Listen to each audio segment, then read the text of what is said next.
Students, आज देख रहे हैं हम 907 का सॉल्यूशन। काफ़ी दिनों से नेट की प्रॉब्लम चलने की वजह से आपके जो सॉल्यूशंस अपलोड नहीं हो रहे थे और मेन क्वेश्चंस भी अपलोड नहीं हो पाए। चलिए कोई बात नहीं, जो गया गया। अभी हम आपके 907 का सॉल्यूशन देख रहे हैं। आप अपने 908, 909, 90 आप 10 और 9011 जो है हमें भेज सकते हैं। ये सारे पेपर्स अगर आप भेजते हैं तो इनके भी सॉल्यूशंस करा दिए जाएंगे जो आज आपके ये पेपर हुए हैं। ठीक है, तो ये सभी पेपर्स के पीडीएफ आप बना करके साफ साफ, जिस तरह से इस बच्चे ने पीडीएफ भेजा है आप साफ साफ देख रहे हैं, तो ऐसा पीडीएफ बना के भेजेंगे तो इनके सॉल्यूशंस जो है आपको दे दिए जाएंगे और इसको बहुत बारीकी से सॉल्यूशन जो मैं करवाता हूँ वैसे करवा दूंगा। चलिए स्टार्ट करते हैं पहले क्वेश्चन से। पहला जो क्वेश्चन है इसमें आपसे क्या पूछा गया है, पर्यावरणीय शक्तियों के आंतरिक बल के अंतर्गत नहीं है। आंतरिक बल के अंतर्गत पूछा गया है। तो आंतरिक बल में जो देखिए, केंद्रीय आंतरिक होता है, गुरुत्व बल भी आंतरिक होता है और विवर्तनिक बल जो है ये भी आपके आंतरिक होते हैं। तो वायु तथा वेग जो है ये आपका ऑप्शन सही है, सी। ये आपका आंतरिक बल के अंतर्गत नहीं आता। नेक्स्ट जो क्वेश्चन है, एक उत्तम मानचित्र हेतु महत्वपूर्ण घटक है। तो देखिए, उत्तम मानचित्र होगा तो उसका मापक भी होगा, शीर्षक भी होगा और निर्देश भी होगा, है ना। तो यहां पर उपरोक्त सभी जो है डी ऑप्शन करेक्ट हो जाएगा आपका। इसके बाद में किसी क्षेत्र का अध्ययन कहलाता है। तो किसी क्षेत्र का जब अध्ययन करेंगे आप तो वो सर्वेक्षण अध्ययन कहलाएगा। तो यहां पर भी आपका ए ऑप्शन करेक्ट हो जाएगा। इसके बाद जो नेक्स्ट क्वेश्चन है, किसने कहा है पाठ्य पुस्तक शिक्षण सामग्री का आधा अंग है। तो ये कहने वाले जो हमारे महत्वपूर्ण और माने हुए जो वैज्ञानिक है वो है कीटिंग। ठीक है, तो यहाँ पे बी ऑप्शन जो है करेक्ट हो जाएगा। इसके बाद जो नेक्स्ट क्वेश्चन है, मूल्यांकन के अंग है। तो मूल्यांकन के अंग जो है शिक्षण उद्देश्य की प्राप्ति, व्यवहार में परिवर्तन होता है उसको भी चेक किया जाता है और अधिगम क्रियाओं के अंतर्गत आता है। अन्यथा जो है ये आपको मतलब सब कुछ इसमें आ जाएगा। तो उपरोक्त जो है सभी इसका सही आंसर हो जाएगा। इसके बाद आते हैं नेक्स्ट क्वेश्चन पे। जैसे मैंने बताया आपको, एयर एंड वाटर फोर्सेस जो है इसमें सी ऑप्शन करेक्ट हो जाएगा। Important component of good map जो है ऑल ऑफ अबव हो जाएगा। इसके बाद जो नेक्स्ट क्वेश्चन है, study of field is called survey study कहलाता है। उसके बाद जो है आपका who says text book is a half part of teaching ads. तो ये कीटिंग का कहना था। इसके बाद जो नेक्स्ट है, पार्ट्स ऑफ एवोल्यूशन इज। तो यहाँ पर सारे के सारे ऑप्शन सही हैं, ऑल ऑफ देम आ जाएगा। टीचिंग एम्स और change in behaviour and learning process. ठीक है, तो इसके बाद आते हैं नेक्स्ट क्वेश्चन आपके, खालिस्तान। पर्यावरणीय शक्तियां जो है खालिस्तान प्रकार की होती हैं। तो ये दो प्रकार की होती हैं, आंतरिक और बाह्य। ठीक है, तो दो प्रकार की हो गई। परियोजना विधि के जन्मदाता खालिस्तान है। मैंने क्वेश्चंस जो कराए थे, बहुत क्वेश्चंस आए थे इसमें से। अगर आपने बढ़िया तरीके से पढ़ा था आईएमपी तो आपका पेपर बहुत धांसू गया होगा। तो इसके किल पैट्रिक जो है माने जाते हैं। तो यहाँ पर जो है आपका किल पैट्रिक ऑप्शन सही हो जाएगा। रेडियो एक खालिस्तान है। तो आपको अच्छी तरह से पता है, रेडियो से आप सुन सकते हैं। ठीक है ना, तो यहाँ पे श्रव्य साधन है ये। इसके बाद जो नेक्स्ट क्वेश्चन है, खालिस्तान मानव व्यवहार के निर्धारक तत्व हैं। तो जो मूल्य है ये मानव व्यवहार का निर्धारक तत्व है। इसके बाद में पृष्ठ पोषण खालिस्तान प्रकार के होता है। तो फीडबैक जो है 6 प्रकार के होते हैं। तो यहाँ पर जो है आपका 6 जो है आंसर हो जाएगा। अब आते हैं नेक्स्ट क्वेश्चन पे। तो यहाँ पर जो आंसर मैंने ऊपर बताए हैं वही टिक कर लेना है। नेक्स्ट जो क्वेश्चन है यहाँ पर देखिए, एक वाक्य में उत्तर देना है। सबसे पहला जो क्वेश्चन है, थोड़ा सा ये पेपर थोड़ा सा ब्लर है लेकिन फिर भी ठीक है, क्योंकि साफ साफ दिखाई दे रहा है। और हमेशा वीडियो को जो है आप एचडी में देखा करिए, फुल स्क्रीन में देखा करिए। कम से कम 480p में देखेंगे तो आपको कोई भी परेशानी नहीं होगी वीडियो देखते समय। ध्यान रखना है आपको, 480p सेटिंग कर लीजिए। इसकी सेटिंग अगर आपको नहीं आती तो मैंने एक वीडियो में बताया हुआ है, और फिर भी मैं किसी और वीडियो में आपको इसका बता दूंगा कि इसको कैसे देखते हैं 480p में। तो पहला क्वेश्चन है, अन्वेषण विधि का उद्देश्य क्या है। तो आप अपनी मर्जी से बहुत सारे उद्देश्य लिख सकते थे, मैंने अपनी मर्जी से 2 उद्देश्य बताए हैं। पहला है छात्रों में वैज्ञानिक प्रवृत्ति का विकास करना, और दूसरा लिखा है छात्रों में जिज्ञासा, वस्तुनिष्ठता, साहस, धैर्य, कठिन परिश्रम, सृजनात्मकता संबंधी गुणों का विकास करना। तो इसमें से कोई भी 1-2 गुण लिख देते तो आपका काम हो जाता।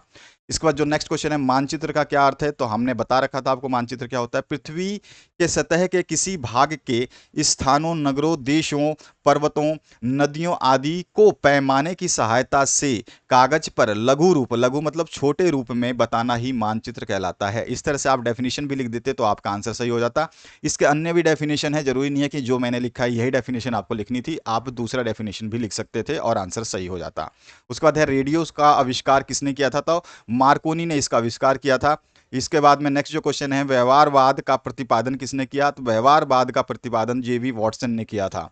इसके बाद जो नेक्स्ट क्वेश्चन है, इसमें पूछा गया इकाई योजना कितने प्रकार की होती है? तो ये 2 प्रकार की होती है, एक विषय वस्तु इकाई योजना होती है और दूसरा होता है अनुभव केंद्रित इकाई योजना। ठीक है, तो यहाँ पर 2 प्रकार की है इकाई। आप केवल 2 प्रकार लिख देते, 2 प्रकार लिख देते तो आपका आंसर सही हो जाता। नेक्स्ट जो क्वेश्चन है उसकी बात करते हैं।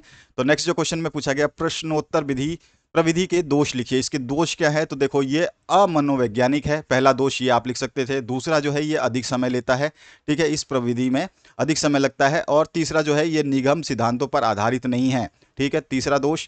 चौथा दोष जो है, इसमें आप लिख सकते थे, पूरा पाठ्यक्रम इस सिद्धांत के द्वारा संभव नहीं है। तो ये और भी आप और एक और लिख सकते थे कि इस प्रश्नोत्तर विधि में जो है, बच्चे अधिकांश प्रश्न जो है पाठ्यचर्या या पाठ्य पुस्तक से हट करके पूछते हैं। ये भी इसका एक दोष है। ये हो गए। अब आते हैं नेक्स्ट। केवल आपको 2 दोष लिख देने थे। समूह कार्य के उद्देश्य क्या होते हैं? समूह कार्य से भागीदारी की क्षमता का विकास होता है, निर्णय लेने की क्षमता में भी विकास होता है, नेतृत्व का विकास होता है, साथ ही साथ जीवन उपयोगी आवश्यकताओं की पूर्ति हेतु भी किया जाता है। साथ ही साथ अंतर को जो है, ये समूह कार्य जो है आपसी अंतर को भी समाप्त करता है, क्योंकि हम समूह में काम करते हैं। तो इस तरह से 5-6 आप लिख सकते हैं आराम से, कोई दिक्कत नहीं थी। अच्छा, सूचना एवं संचार तकनीक का क्या अर्थ है? तो सूचना एवं संचार तकनीक से तात्पर्य उस सूचना संप्रेषण तकनीक से है जिसके माध्यम से संप्रेषण कार्य अत्यधिक प्रभावी ढंग से संपन्न किया जाता है। तो इस तरह से भी आप लिख सकते थे। थोड़ा सा आगे में घुमा फिरा के लिखा है तो भी आपका आंसर सही है। ठीक है, एकदम एग्जैक्ट आंसर मैंने लिख दिया है, और आपने अगर इससे मिलता जुलता भी लिखा है तो आपका सही है। नेक्स्ट जो क्वेश्चन है, पाठ्य सामग्री के स्रोत क्या क्या हैं आपको बता देने हैं। इसके बाद जो है, संकेतक का क्या अभिप्राय है? आप जानते हैं इंडिकेटर्स क्या होते हैं, इंडिकेट करते हैं। इसके बाद में पाठ योजना को परिभाषित, बहुत सिंपल सा क्वेश्चन है।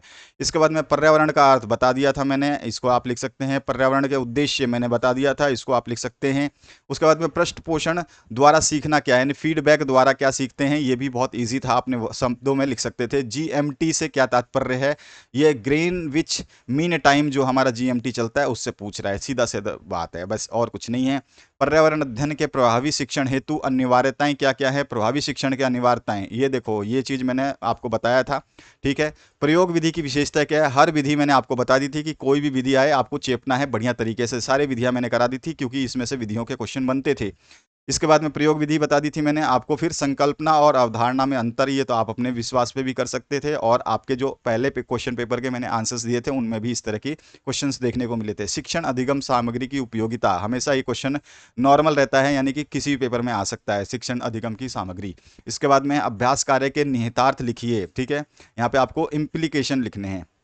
इसके बाद में अधिगम संस्थान के उद्देश्य क्या है? तो ये भी आप आसानी से लिख सकते हैं। अधिगम भाई सीखने संसाधन के उद्देश्य क्या होते हैं? ठीक है, लर्निंग रिसोर्सेज के, आप जानते हैं वो मदद करते हैं सीखने में। संज्ञात्मक विकास प्रक्रिया के सोपान का वर्णन कीजिए, ये भी बताया था क्वेश्चन। स्थान और समय की अवधारणा को स्पष्ट कीजिए। इसके बाद जो नेक्स्ट क्वेश्चन है आपका, इसमें पूछा गया था बालक कैसे सीखते हैं, विवेचना कीजिए, ये भी मैंने बताया था आपको। सर्वे या सर्वेक्षण या क्षेत्रीय अध्ययन किसे कहते हैं, ये भी मैंने आपको पूरा बताया था, ये भी क्वेश्चन बनता है। इसके उद्देश्य क्या है, ये भी मैंने बताया है।